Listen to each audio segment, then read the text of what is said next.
श्री शिवाय नमस्तुभ्यम। जय श्री कृष्णा। स्वागत है आपका हमारे YouTube चैनल प्रियंका शास्त्री ज्ञान में। भगवान भोलेनाथ की कृपा हम सब पर सदैव बनी रहे। भक्तों, आज के वीडियो में हम जानेंगे भालचंद्र संकष्टी चतुर्थी का व्रत किस दिन रखा जाएगा। चैत्र संकष्टी चतुर्थी का व्रत का शुभ मुहूर्त क्या रहेगा। व्रत कथा, पूजा विधि वीडियो में सब जानेंगे। वीडियो में आगे बढ़ने से पहले कमेंट बॉक्स में पूरे भक्ति भाव के साथ हर हर महादेव, जय श्री कृष्णा, श्री गणेशाय नमः अवश्य लिखें। चैनल पर पहली बार विजिट हुए, पहली बार मेरी आवाज़ सुन रहे तो चैनल को सब्सक्राइब करके बेल आइकन अवश्य दबाएं। इससे हमारे वीडियो की नोटिफिकेशन आप तक पहुंचती रहे और आपको नई नई जानकारी मिलती रहे। सभी भक्तों को भालचंद्र संकष्टी चतुर्थी की हार्दिक शुभकामनाएं। भक्तों, चैत्र मास के भालचंद्र चतुर्थी का सुंदर व्रत, इसकी पूजा विधि क्या है, वीडियो को पूरा अवश्य देखें। वीडियो में सब जानेंगे। गौरी पुत्र गणेश विघ्नहर्ता हैं, रिद्धि सिद्धि के दाता हैं, अपने भक्तों के सभी दुख दर्द दूर करते हैं। भक्तों, कृष्ण पक्ष की चतुर्थी तिथि का व्रत बहुत ही महत्वपूर्ण माना जाता है। जो भक्त यह व्रत रखते हैं उनके जीवन के सभी संकट भगवान गणेश जी हर लेते हैं। जैसा कि भक्तों नाम से ही पता चलता है, संकष्टी चतुर्थी व्रत सारे संकटों को हरने वाली होती है। जो भक्त व्रत नहीं रखते हैं, यदि वो भी कुछ साधारण से उपाय करते हैं तो उनकी मनोकामना भगवान गणेश जी अवश्य पूर्ण करते हैं। भक्तों, विघ्नहर्ता गणेश जी के संकष्टी चतुर्थी व्रत का हमारे सनातन धर्म में बहुत ही महत्वपूर्ण व्रत माना जाता है। प्रत्येक माह के कृष्ण पक्ष की चतुर्थी तिथि के दिन संकष्टी चतुर्थी का व्रत रखा जाता है। भक्तों, यह व्रत संकट हरने वाला होता है। इस व्रत को रखने से गणेश जी की कृपा से सभी रुके हुए कार्य पूरे होने लगते हैं। जीवन में सफलता प्राप्त होती है। जिनके कार्य पूरे नहीं होते हैं, जीवन में सफलता प्राप्त नहीं होती है, वह यह व्रत रखते हैं तो उनके जीवन में आ रही बाधाएं दूर हो जाती हैं। चैत्र माह के कृष्ण पक्ष की चतुर्थी को भालचंद्र संकष्टी चतुर्थी कहा जाता है। भालचंद्र संकष्टी चतुर्थी व्रत और पूजा का शुभ मुहूर्त क्या रहेगा। संकष्टी चतुर्थी का शुभ मुहूर्त चैत्र माह के कृष्ण पक्ष की चतुर्थी तिथि के दिन भालचंद्र संकष्टी चतुर्थी का व्रत रखा जाएगा।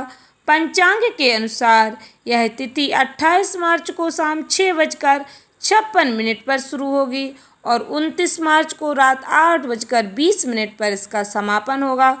चंद्रोदय के आधार पर संकष्टी चतुर्थी का व्रत 28 मार्च 2024 को रखा जाएगा, क्योंकि भक्तों इस व्रत में चंद्र देवता का पूजन करने के बाद ही व्रत का पारण किया जाता है। भालचंद्र संकष्टी चतुर्थी का शुभ मुहूर्त पंचांग के अनुसार 28 मार्च 2024 को भालचंद्र संकष्टी चतुर्थी के दिन पूजा का शुभ मुहूर्त सुबह 10:54 से दोपहर 12:26 तक रहेगा। शाम को 5:04 से शाम 6:37 तक रहेगा। 28 मार्च को चंद्रोदय का सही समय 8:58 से रहेगा। भालचंद्र संकष्टी चतुर्थी का महत्व हिंदू सनातन धर्म में भगवान गणेश जी को प्रथम पूजनीय देवता माना जाता है। किसी भी शुभ कार्य से पहले भगवान गणेश जी का पूजन करना अनिवार्य होता है। कहा जाता है गणेश जी के आशीर्वाद से कोई भी कार्य किया जाए तो उसमें सफलता अवश्य प्राप्त होती है। संकष्टी चतुर्थी का व्रत भी भगवान गणेश जी को ही समर्पित होता है। इस दिन विधि विधान से गणेश जी का पूजन किया जाता है। भालचंद्र संकष्टी चतुर्थी व्रत रखने से जीवन में सुख समृद्धि खुशहाली आती है। साथ ही किसी भी कार्य में आ रही बाधा दूर हो जाती है। भक्तों, सफलता के मार्ग खुल जाते हैं। यदि कोई भक्त व्रत नहीं रखता है तब भी वह अपनी मनोकामना पूर्ति के लिए भगवान गणेश जी को दूर्वा और सुपारी समर्पित करें। निश्चित ही आपकी मनोकामना पूर्ण होगी। यदि आप पूर्ण श्रद्धा भक्ति के साथ भगवान गणेश जी की पूजा आराधना करते हैं, यदि व्रत ना भी रख पाएँ तब भी आपकी जो भी कामना है वह अवश्य पूर्ण होती है। संकष्टी चतुर्थी के दिन भगवान गणेश जी को प्रिय मोदक अवश्य समर्पित करें। पूजा सामग्री आपके पास जो भी है, दूर्वा, सुपारी, जो भी आपके पास है, फल, मिठाई, भगवान गणेश जी को पूर्ण श्रद्धा भक्ति के साथ समर्पित करें। भगवान गणेश जी अति शीघ्र प्रसन्न होते हैं और अपने भक्तों की सभी मनोकामनाएं पूर्ण करते हैं। भगवान गणेश जी का व्रत रखने के साथ साथ भक्तों व्रत कथा अवश्य सुने। व्रत कथा सुनने के बाद ही व्रत का पूर्ण फल प्राप्त होता है। भक्तों, भगवान गणेश जी की पूजा आराधना करते समय आपको भगवान गणेश जी का जो भी मंत्र याद है, ओम गंगणपतये नमः, विघ्नहर्ता गणेश जी का आपको जो भी मंत्र याद है, वक्रतुंड महाकाय कोटिसूर्य समप्रभा निर्विघ्नं कुरु मे देव सर्वकार्येषु सर्वदा, आप निरंतर उस मंत्र का जाप करते रहें। आपकी जो भी समस्या है, जो भी परेशानी है, उसे दूर करने की भगवान विघ्नहर्ता से प्रार्थना करें। आपकी जो भी मनोकामना है उसे परिपूर्ण करने की प्रार्थना करें। भगवान गणेश जी आपकी कामना अवश्य पूर्ण करेंगे। आपके जीवन में आ रही बाधाएं अवश्य दूर करेंगे। भक्तों, गणेश चतुर्थी के दिन भालचंद्र संकष्टी गणेश चतुर्थी के दिन कौन सी व्रत कथा सुननी चाहिए? ध्यान से सुने भक्तों। एक समय की बात है, कैलाश पर्वत पर माता पार्वती और भगवान गणेश जी विराजमान थे। तब 12 माह की गणेश चतुर्थी का प्रसंग चल रहा था। तभी माता पार्वती ने कौतूहलवश भगवान गणेश जी से पूछा, हे पुत्र, चैत्र माह की कृष्ण पक्ष की चतुर्थी को तुम्हारे किस स्वरूप की पूजा की जाती है? उसका विधान क्या है, वो मुझसे कहो। माता पार्वती की जिज्ञासा को शांत करते हुए भगवान गणेश जी ने कहा, हे माता, चैत्र माह के कृष्ण पक्ष की आने वाली चतुर्थी को मेरे भालचंद्र स्वरूप की पूजा करनी चाहिए। इस दिन पूरे दिन व्रत रखकर रात्रि में षोडश उपचार से मेरा पूजन करना चाहिए। इस दिन व्रती को ब्राह्मण भोजन कराना चाहिए। पंचगव्य पान करके रहना चाहिए। यह पूर्ण रूप से सभी संकटों का नाश करता है। इस व्रत के स्मरण मात्र से मनुष्य को सभी सिद्धियों की प्राप्ति सहज रूप से प्राप्त हो जाती है। इस व्रत से जुड़ी एक कथा जो मैं आपसे कहने जा रहा हूँ, आप इसे ध्यान पूर्वक सुनिए। सतयुग में मकरध्वज नामक एक राजा हुए थे। वे परम प्रजापालक थे। उनके राज्य में सभी लोग सुखी और समृद्ध जीवन व्यतीत कर रहे थे। सभी वर्ण के लोग अपने धर्म का पूर्ण निष्ठा से पालन किया करते थे। प्रजा निरोगी और स्वस्थ जीवन व्यतीत करती थी। प्रजा में चोर और डाकू का कोई भय नहीं था। नगर में रहने वाले सभी लोग उदार, दानी, धार्मिक, बुद्धिमान, सुंदर थे। इतना सुंदर राज्य होने के पश्चात राजा पुत्र सुख से वंचित थे। पुत्र रत्न की प्राप्ति हेतु उन्होंने कई यत्न किए, अतः महर्षि याज्ञवल्क्य की कृपा से उन्हें पुत्र धन की प्राप्ति हुई। पुत्र रत्न की प्राप्ति होने पर राजा की खुशी का कोई ठिकाना नहीं रहा। अब वो अपने राज्य का संपूर्ण कार्यभार अपने मंत्री धर्मपाल को सौंपकर विविध प्रकार के खेल खिलौनों से अपने राजकुमार का पालन पोषण करने लगे। यहाँ राज्य का शासन अपने हाथों में आ जाने से मंत्री धर्मपाल धन धान्य से संपन्न हो गए। मंत्री महोदय को एक से बढ़कर एक पुत्रों की प्राप्ति हुई। सभी पुत्रों का विधि विधान से पूरे हर्ष उल्लास के साथ विवाह संपन्न किया। अब सभी मात्र पुत्र धन का उपभोग बड़े जतन से करने लगे। परिवार के सभी सदस्यों में सबसे छोटे पुत्र की पुत्र वधू बहुत धर्म परायण थी। वो भगवान गणेश जी की परम भक्त थी। चैत्र माह के कृष्ण पक्ष की चतुर्थी आने पर उसने भगवान गणेश जी की पूर्ण श्रद्धा से आराधना की, पूजा की, उनका व्रत अनुष्ठान किया। पूजन और व्रत से विचलित होकर सास अपनी पुत्र वधू से कहने लगी, अरे क्या तंत्र मंत्र द्वारा मेरे पुत्र को अपने बस में कराने के उपाय कर रही। अपनी सास द्वारा बारंबार निषेध किए जाने पर भी अपनी पुत्र वधू में कोई बदलाव आता न देख सास पुनः बोली, अरे दुष्टा, मेरे बार बार कहने पर भी तू मेरी बात को अनदेखा कर रही। मैं तुझे पीट कर ठीक कर दूंगी। मुझे यह सब तांत्रिक व्यभिचार पसंद नहीं है। अपनी सास की बात सुन पुत्र वधू ने विनम्रता से कहा, हे सासू माँ, मैं संकटनाशक भगवान गणेश जी का व्रत कर रही हूँ। यह व्रत अनुष्ठान करने से मनवांछित फल की प्राप्ति होती है। अपनी पुत्र वधू की बात सुन क्रोधवश सासू ने अपने पुत्र से कहा, हे पुत्र, तुम्हारी वधू जादू टोने पर उतारू हो गई। मेरे बार बार समझाने पर भी उसने मेरी एक ना सुनी। अब तुम ही इसे मारकर उसकी अकल को ठिकाने लेकर आओ। मैं किसी गणेश जी को नहीं मानती। वे कौन है, उसका व्रत कैसे होता है? हम लोग तो राजकुल से हैं। हमारी भला किस विपत्ति को वो नष्ट करेंगे? माता की आज्ञा को मानते हुए उसके पति ने उसे मारा और इतनी पीड़ा को सहन करते हुए उस पुत्र वधू ने व्रत को पूर्ण किया।